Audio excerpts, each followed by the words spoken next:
Hey guys, and welcome back to this channel. In this video, I'll be showing you guys how you can get a stamp from the Backpacker for the underwater expedition prep in Heartopia.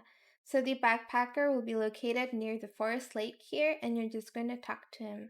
Hello, I'm a tourist visiting here. Expedition volunteer. Deep breaths. The river of time keeps flowing past us. By standing perfectly still, I'm no longer drifting with the current. I'm pushing back against it. Doesn't that line and scene feel familiar? Yep, I'm stuck again because of leg cramps, so got a spare cane to lend me this time? I mean, a branch. You saved me with one when I first got here, remember? Leave it to me. You just need to find 10 branches, which I already have in my inventory. If you play this game long enough, you know that branches are everywhere.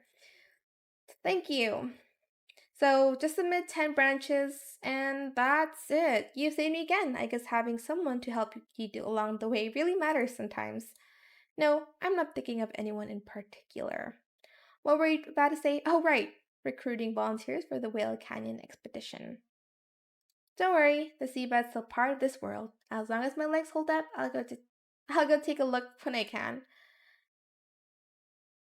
Oh, did we not get a stamp? I feel like we did, but okay, this is the stamp that we got from the backpacker. I don't know why I didn't stamp the animation for me. But yeah, that is it for this video. I hope it was helpful for you guys. Don't forget to like, comment, share, and also subscribe to this channel if you haven't done that already. If you have any more questions about this video, just leave it in the comment section down below. I'll try my best to answer them all for you guys. And if you found this video helpful, please click the thanks button as well. That is it. Thank you so much for watching. Bye.